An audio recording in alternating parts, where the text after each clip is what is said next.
the flat line. That isn't just a sound effect. That is the precise frequency of the global yield curve in April 2025. Listen to it. Now, layer the ringing of the New York Stock Exchange bell over it. They sound identical, don't they? One signals the end of a life. The other signals the end of a lifestyle. We aren't starting this story in the breadlines of the 1930s. That's too easy. That's nostalgic. We are starting right here, April 2025, the moment the heart of the Western financial system suffered a massive, fatal cardiac arrest. You didn't see it on the evening news. They were too busy talking about political scandals or the latest celebrity divorce. But in the quiet, windowless rooms of high-frequency trading firms, the blood drained from every face in the room. The screens didn't just turn red.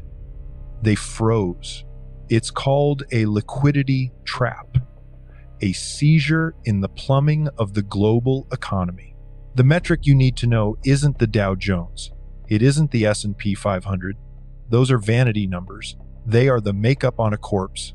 The only number that mattered in April 2025 was the MOVE index hitting 172. 172. To the average person, that number means nothing. To a bond trader, it's the radiation reading at Chernobyl moments before the roof blows off. The MOVE index measures fear in the bond market.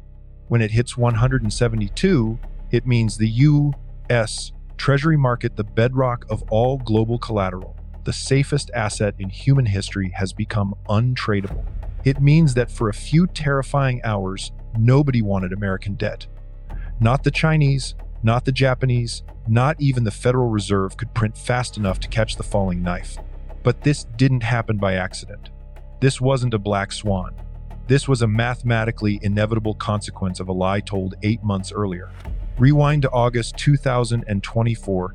Ideally, you were enjoying your summer. Maybe you went on a vacation you couldn't afford, put it on a credit card you can't pay off, you felt safe. The government told you the economy was robust. They told you the labor market was resilient. They lied. In the quietest press release in history, the Bureau of Labor Statistics admitted to a revision. That's a bureaucratic word for fabrication. They erased 818,000 jobs from the record. 818,000. Let that sink in. That is the entire population of San Francisco vanished. They told us those people were working. They told us they were paying taxes, buying groceries, paying rent, but they didn't exist. They were ghost jobs, created by statistical modeling to keep the illusion of growth alive during an election cycle. For a full year, we were in a recession, and they simply edited the spreadsheet to hide it. Why does this matter now, as you watch the bond market freeze in 2025? Because the entire global financial system relies on trust. Trust that the U.S. government can pay its bills. Trust that the tax base is growing. When you erase nearly 1 million workers from the ledger, you aren't just erasing data points. You are erasing the collateral that backs the U.S. dollar. The bond market finally did the math. It realized the emperor has no clothes, no gold, and no workers. When the news of the 818,000 missing jobs broke, the algorithms didn't react immediately. They waited. They calculated.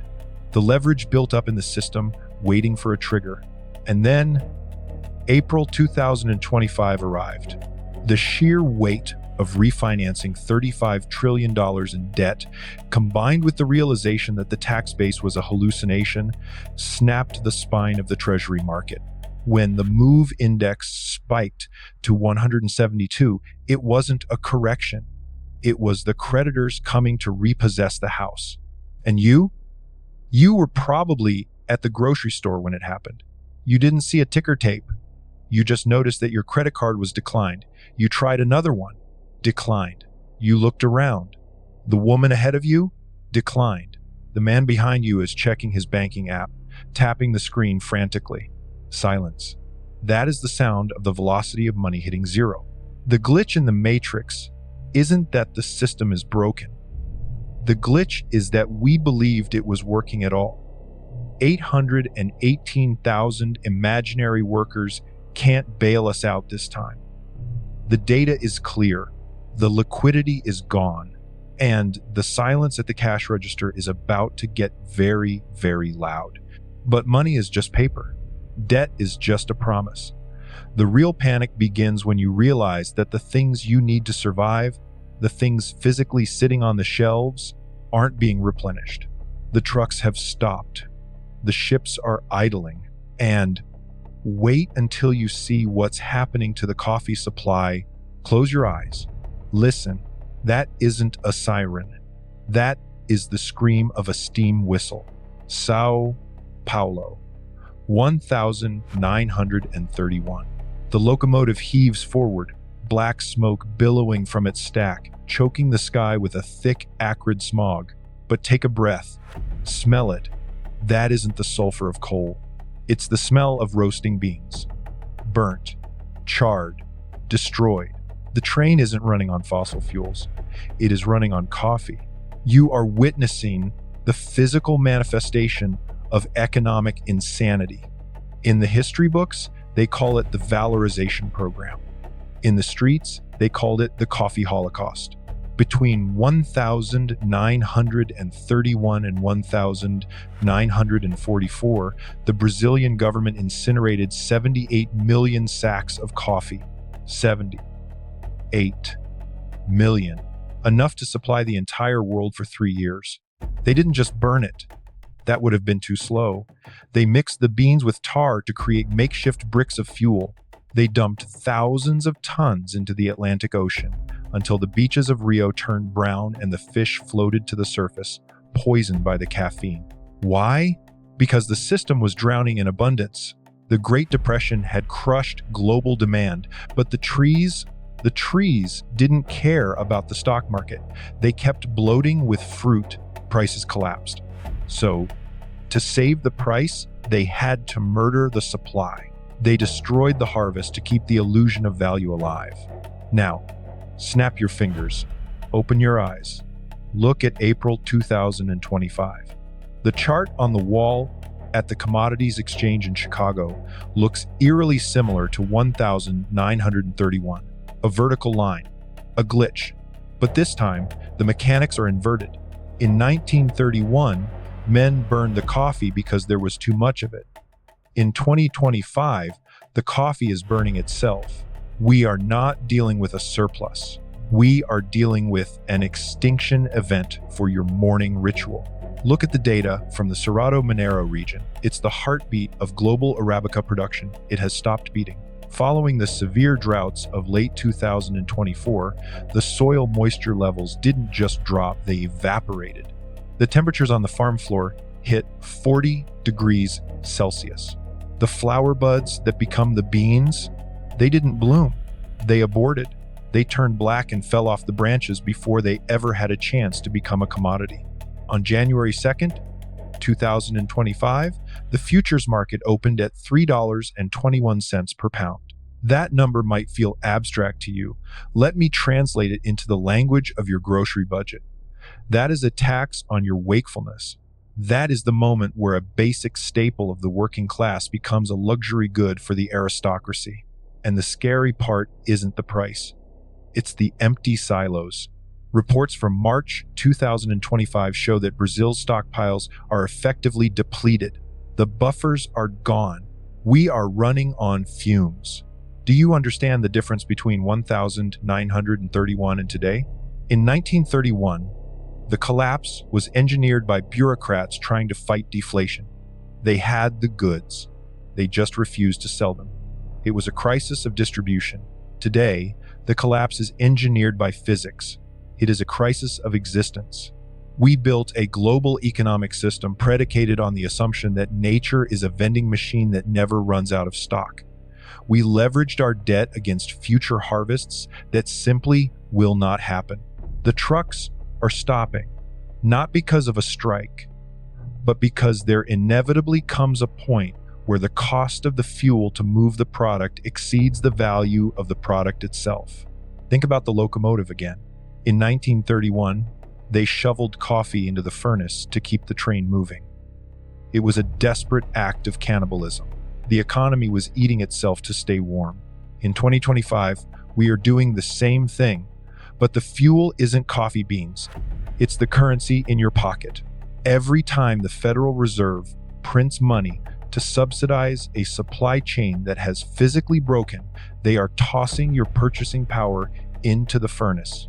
They are burning your hours, your labor, your savings, just to keep the engine of the S&P 500 turning for one more quarter. The smell is the same. It smells like burning value. And coffee is just the canary in the coal mine. It is the first domino to fall because it is the most sensitive to the climate chaos, but it won't be the last. When the coffee stops flowing, the productivity of the West takes a hit. We are a civilization that runs on caffeine and debt. Remove the caffeine and the fog sets in. Remove the debt and the lights go out. You walk into the store tomorrow. You see the gap on the shelf where the canister used to be. You see the price tag on the remaining bag, $30. You hesitate. You don't buy it. That hesitation, that is the sound of the global economy grinding to a halt. That is the velocity of money hitting zero. Because if you can't afford the coffee, you certainly can't afford the new iPhone. You can't afford the car payment. You can't afford the mortgage. The locomotive of 1931 ran on coffee bricks because coal was too expensive. The global economy of 2025 is running on revisions and adjustments because the truth is too expensive. They tell you it's temporary. They tell you it's just erratic weather. They are lying. They know that the yield curves for agriculture are inverting just like the yield curves for bonds. In the 1930s, the government intervention destroyed the market to save the farmers. Today, the market is destroying the farmers, effectively ending the supply. And who steps in to fill the void? Synthetics, lab-grown alternatives, controlled supply. If they can't grow it in the ground, they will grow it in a vat, and they will charge you a subscription fee to drink it. The steam whistle is blowing again, but this time, the train isn't heading toward a cliff. It has already gone over the edge. We are just experiencing the sensation of weightlessness before the impact. The crash doesn't happen when the stock market closes. The crash happens when you realize that no amount of digital currency can convince a dead coffee tree to bear fruit. But coffee is a luxury. You can survive without it. It hurts, but you live. The real terror arrives when this same logic applies to something you cannot live without. Something harder, something colder, something that shines. Diamonds. You think diamonds are valuable because they are rare? No. You think they are valuable because for 100 years, a single cartel convinced you that they were rare. But the vault doors are creaking open. The leverage is snapping. And what happens when the most artificially inflated asset in human history meets the cold, hard ground of reality? You aren't ready for the sparkle to fade. The ashes of those Brazilian coffee beans didn't just disappear into the history books. They drifted across the Atlantic. They settled in the lungs of the global economy. And now, nearly a century later, that same smoke is rising again. But this time, you can't smell it. You can't see the black plumes choking the skyline of São Paulo. This time, the bonfire is hidden behind biometric locks and reinforced steel doors. Welcome to the silent vaults of 2025. If you could walk into the secure storage facilities of De Beers right now, you wouldn't feel the heat of a fire. You would feel a chill, a cold, sterile silence. But make no mistake, the value contained in these rooms is incinerating just as fast as those coffee beans in 1931. Look at the shelves. Row after row of rough, uncut stones. $2 billion worth of inventory. That is the highest stockpile since the financial crisis of 2008. But the context today is terrified, not cyclical. In 2008, they held the stones because they knew the buyers would come back. In 2025, they are holding the stones because there is nobody left to sell to. The diamond myth relies on a single, fragile psychological trick: scarcity. You have to believe that the shiny rock is rare. You have to believe it is forever. But if you stand in that vault, surrounded by $2 billion of unmoving carbon, the illusion shatters. They aren't rare. They are just withheld. and the dam is breaking. For decades, the industry relied on the insatiable appetite of the Chinese consumer. The rising middle class of Beijing and Shanghai was supposed to be the engine that kept the diamond cartel alive for another century. That engine has stalled. Demand in China hasn't just dipped, it has collapsed by 40%. Walking through the luxury districts of Shanghai today feels like walking through a museum. The lights are on, the staff is dressed in immaculate suits, the vitrines are polished, but there is no pulse. The Chinese government has turned against conspicuous consumption, and the youth have turned against the empty promise of luxury. They aren't buying the dream anymore. So the stones sit in the dark, accumulating dust, but stones are patient. Diamonds can wait 1,000,000 years. The real panic, the visceral, sweating panic, is happening in the warehouses of the textile giants. Shift your focus from the cold diamond vaults to the climate-controlled distribution centers of Europe's fashion houses. Here, the ticking clock is deafening. There is a date circled on the calendar of every CFO in the luxury sector, the 19th of July, 2026. That is the day the European Union's ban on the destruction of unsold textiles and footwear kicks in for large enterprises. For 100 years, the business model of high fashion was simple. Make too much. Sell what you can at an obscene markup, and then destroy the rest. Shred it, burn it, bury it. Do whatever you have to do to ensure that a $3,000 trench coat never ever ends up on a discount rack. Scarcity is the product. The coat is just the packaging. But the bureaucrats in Brussels have signed the death warrant for this model. The Eco-Design for Sustainable Products regulation. It sounds remarkably boring, doesn't it? It sounds like something you scroll past in a news feed. Do not scroll past it. This regulation forces companies to stop destroying their mistakes. And worse, it forces them to report exactly how much they have been throwing away. Imagine the panic. You are a luxury brand built on the image of exclusivity and sustainability.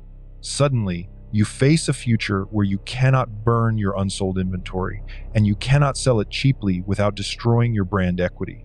You are trapped. So what do? You look at the calendar. It is 2025. The law doesn't touch you until July 2026. You have a window, a massive, unregulated window to purge the evidence. Right now, as you listen to my voice, incinerators across Europe and Southeast Asia are running at full capacity. We aren't talking about coffee beans anymore. We are talking about leather handbags that took 40 hours to stitch by hand. We are talking about silk scarves, cashmere sweaters, limited edition sneakers. They are being fed into the furnace in a desperate, silent attempt to clear the balance sheet before the handcuffs go on. This is the chaotic unwind of the post-COVID supply glut. During the pandemic, these brands ordered record amounts of inventory, betting that the revenge spending would last forever. It didn't. The music stopped. The consumer is tapped out. Credit cards are maxed. And now, the warehouses are bursting at the seams with billions of dollars of merchandise that nobody wants, and in 18 months, nobody will be allowed to destroy. So they are destroying it now. It is a frenzy of waste disguised as inventory management. Think about the physical reality of what is happening. The energy used to grow the cotton, the water used to dye the leather, the oil used to ship the fabric, the labor of the person who sewed the zipper.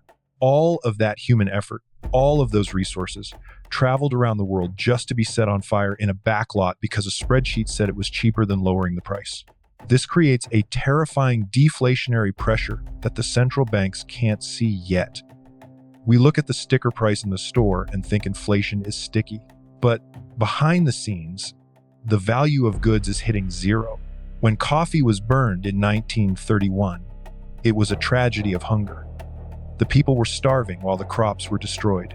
In 2025, the tragedy is one of excess. We are suffocating under a mountain of things we cannot afford, and the manufacturers would rather turn it to ash than let us have it. The diamond vaults are full, the incinerators are burning. The system is cannibalizing itself to maintain the illusion of value. But you know the truth. You can feel it when you walk past the empty stores. If they have to burn the product to save the price is a lie. And when the market finally admits that, when the $2 billion of diamonds are marked to market, when the luxury inventory is finally recognized as a liability instead of an asset, the floor drops out. You think the flat line was scary? Wait until you see the cliff. But diamonds were just rocks. Coffee was just a bean. We can live without them. The real problem starts when you realize there is only one commodity left on Earth that is truly scarce: trust. That is the only currency that actually matters. And unlike the inventory at a luxury jeweler, you cannot manufacture it, you cannot dig it out of the ground, and you certainly cannot print it. When the trust evaporates, the mathematics of the entire developed world simply stop working. Walk through the financial district of any major American city right now. Don't look at the stock tickers on your phone. Look up. Look at the glass towers. What do you see? Darkness. You see floor after floor of unlit windows. You see lobbies where the security guards are outnumbered by the dust motes floating in the stagnant air. You are walking through vertical ghost towns. We aren't speculating anymore. The numbers are in, and they are catastrophic. As of the second quarter of 2025, the office vacancy rate in the United States hit 20.7%. Let that number sink in. 20.7%. That is a record. That is higher than the great financial crisis. That is higher than the dot-com bubble. That is 1 in every 5 square feet of commercial space sitting completely empty, rotting, generating zero revenue. But the landlords still have to pay the mortgage. And this is where the death spiral begins. It starts in the silence of those empty boardrooms, and it ends with the vaporization of your savings account. Because who holds the debt on those empty buildings? The regional banks, the local banks, the institutions where you deposit your paycheck. They lent money, assuming those towers would always be full of workers. They assumed the value of that concrete and steel would only go up. They were wrong. And now, they are sitting on $1 trillion time bomb that they are legally allowed to ignore until they can't. It is called extend and pretend. But the pretending is over. We are watching a slow motion demolition, and the market knows it. The smart money isn't waiting for the press release. They are already running for the exits. Look at gold. For decades, they told you gold was a pet rock. They told you it was a barbarous relic. They told you to buy digital tokens or tech stocks instead. So why did gold just shatter the ceiling? We are watching gold cross $3,000 an ounce. Some projections now have it ripping toward $4,000 and even $5,000 as we head into 2026. Goldman Sachs had to rewrite their entire forecast, raising their target to $3,100 because the reality on the ground is moving faster than their algorithms could predict. But you need to understand what that price means. Gold going to $3,000 doesn't mean gold is becoming more valuable. An ounce of gold buys the same amount of bread today that it bought in ancient Rome. Gold is constant. It is the ruler we measure value with. When the price of gold skyrockets, it isn't rising. The dollar is falling. That $3,000 price tag is a scream. It is the sound of the currency collapsing against real assets. It is the financial system admitting that the paper in your wallet is burning. And here is why they are burning it. This is the mechanism of the death spiral. The United States government has $9.2 trillion of debt maturing in 2025. Think about that magnitude. $9.2 trillion. That is nearly a third of the entire US GDP. And it all comes due this year. All of it. The government doesn't have the money to pay it back. They don't even have the money to pay the interest on it. So they have to refinance. They have to roll it over. But they are trying to refinance this mountain of debt at interest rates that are exponentially higher than when they borrowed it. It is like taking out a payday loan to pay off your mortgage. The interest payments alone are now consuming the entire federal tax intake. Every cent you pay in income tax is gone before it even hits the treasury. It just goes to service the debt. So how do they keep the lights on? How do they pay the military? How do they send out the social security checks? They print. They expand the balance sheet. They conjure trillions of dollars out of thin air to buy their own debt because nobody else wants it. And this is the trap. This is the mathematical checkmate. If they print the money to pay the debt, they debase the currency. Inflation ignites. The price of bread, gas, and shelter explodes. The dollar in your pocket dies. But if they stop printing, if they try to fight inflation by keeping rates high, then the banking system collapses.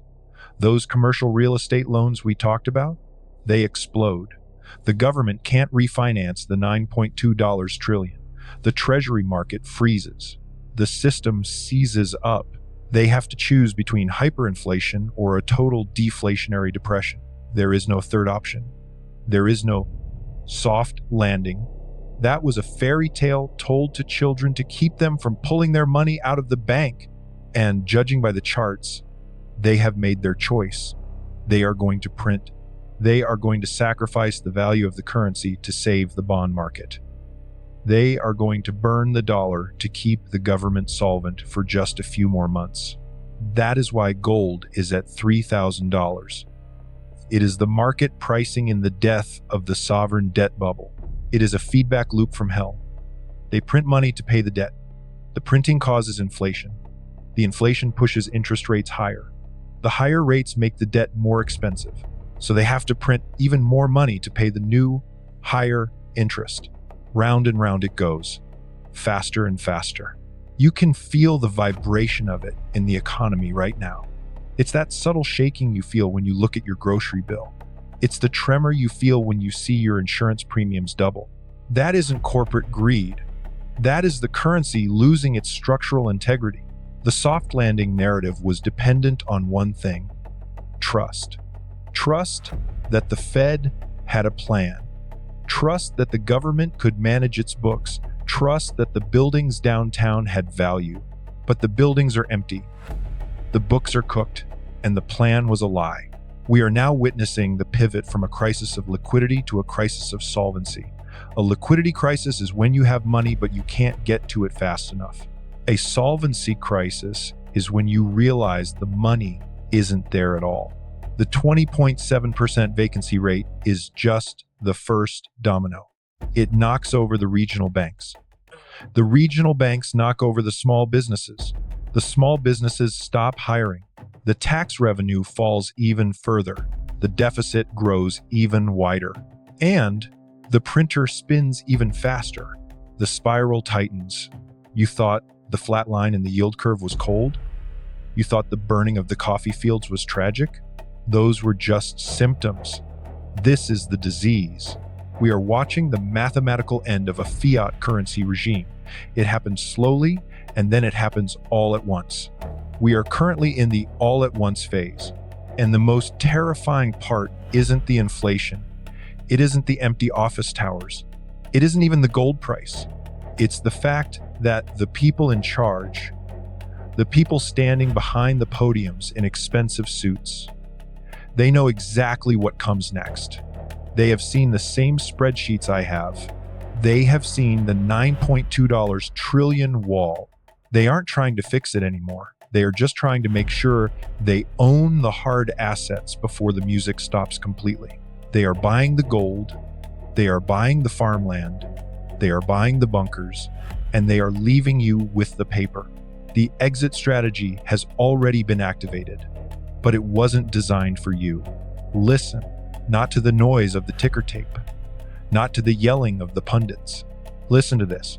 That isn't just a metallic clink. That creates a frequency that cuts through 5,000 years of human history. A single gold coin, dropping on a mahogany table, gravity, mass, density. It makes a sound because it exists. It occupies space. If the power goes out, it is still there. If the internet fractures, it is still there. If the government falls, it is still there. Now, try to drop your Bitcoin on the table. Try to drop your stock portfolio on the table. Try to feed your family with a limited edition NFT of a bored monkey. Silence. The exit strategy has been activated, but you didn't hear the announcement because you were too busy looking at the nominal highs of the S&P 500. You were looking at the green numbers on your screen, congratulating yourself on your paper wealth. But the smart money wasn't looking at the screen. They were looking at the exits. We need to talk about 2025. We need to talk about the year the illusion finally broke. There is a concept in mechanics called divergence. It's when two things that usually move together suddenly rip apart. In 2025, we witnessed the most violent divergence in modern financial history. The S&P 500, the index that holds your retirement, your 401k, your belief in the American dream, it went up. It rose 16%. On paper, that looks like a victory. That looks like growth. But gold? Gold didn't just rise. It left the planet. 60%. In a single year, while your stock portfolio was crawling forward, clapping for its 16% return, the currency itself was melting so fast that gold had to appreciate by 60% just to keep up with the devaluation. Do the math. 60 minus 16. That gap isn't profit. That gap is how much poorer you became while you thought you were getting richer. That is the sound of the door closing. And who was buying? Who was driving this price? It wasn't the retail investor. It wasn't the Reddit day traders. It was the architects of the system itself. Central banks. The entities that print the paper decided they didn't want the paper anymore. In 2025, global central banks bought 634 tons of physical gold. Let that number sink in. 634. That represents the highest level of accumulation we have seen in generations. This wasn't a hedge. This was a raid. Look at China. 18 consecutive months of accumulation. Unrelenting. Price insensitive. They didn't care if it was high or low. They just took the metal off the market. Look at Poland. Look at Kazakhstan. These aren't just erratic purchases. This is a coordinated repatriation of value. They are moving from the intangible promises, bonds, digital credits, to the tangible. They know what is coming. They built the debt trap. They know exactly when it snaps shut. And notice, they aren't keeping their reserves in US Treasuries anymore. They are trading the full faith and credit of the United States for a yellow metal that pays zero interest. Why? Why would a banker buy an asset that yields nothing? Because zero return is better than total confiscation. And that is what inflation is. It is confiscation. It is the government stealing your labor while you sleep, shrinking the rulers you use to measure your own success. When the divergence hit in 2025, the narrative shifted. For decades, they told you gold was a pet rock. They told you it was a barbarous relic. They laughed at the preppers. They laughed at the hoarders. But in the back rooms of Shanghai, Warsaw, and Brasilia, nobody was laughing in 2025. They were buying, they were swapping digits for atoms. And this brings us to the terrifying realization of where you stand in this equation. If the central banks, the people who control the money supply, are dumping their own currency to buy hard assets, what does that imply about the currency in your checking account? It implies it is already dead. It just hasn't fallen over yet. You are standing in a burning building, but the fire is invisible. You can't smell smoke yet, but the temperature is rising. The divergence ratio of 2025 was the structural groan of the steel beams giving way. Think about the S&P 500 again. That 16% gain? It's a hallucination. If you price the stock market in gold, if you price it in real money, the market crashed in 2025. It went down. Your purchasing power collapsed. But the nominal number went up, so you stayed calm. You stayed invested. You stayed in the burning building. This is the greatest magic trick ever pulled. They rob you, and you thank them for the gains. The exit strategy is not for you. It never was. The exit strategy is for the elites to convert their paper wealth into real wealth before the music stops completely. They are buying the farmland. They are buying the water rights. They are buying the mines. They are buying the bunkers. And they are selling you the tech stocks. They are selling you the potential. They are selling you the dream of AI, the dream of the metaverse, the dream of the future. But they are buying the present because you cannot eat a digital token. When the supply chains fracture, when the energy grid flickers, when the complex systems of just-in-time delivery grind to a halt, the only thing that matters is what you can touch, what you can hold. The divergence is massive, but it is just the beginning. The gap between the price of paper and the price of reality is about to become a canyon, a chasm so wide that no amount of money printing can build a bridge across it. 634 tons. Every ounce of that gold is an ounce that is no longer available to you. It has been vaulted. It has been removed from circulation. It has gone dark. The window to secure your own exit is measured in millimeters now. The door is heavy, and it is swinging shut. Can you hear the hinges creaking? That isn't a metaphor. That is the sound of liquidity drying up in the physical market. Try to find a gold coin today. Try to find a silver bar. The premiums are rising. The delays are lengthening. The note says, delivered in 6 weeks. 6 weeks? In a collapse, 6 weeks is a lifetime. In a collapse, 6 weeks is an eternity. The paper market is still open. You can still trade your ETFs. You can still look at your app and see the numbers. But the physical market, the market for things that actually exist, that market is going private. And once the gate latches, once the last ounce is allocated to a central bank vault in the East, you will play the part you were always meant to play. The bag holder. You're holding the receipt for the gold. They're holding the gold. And when the claims come due, only one of you is going to survive the default. Check your pocket. Is it heavy, or is it just paper? Look, the data is undeniable, regardless of what the news tells you. We are heading into uncharted waters. I hope you appreciate the analysis, and if so, subscribe to the channel to stay ahead of the curve. The next few months will change everything.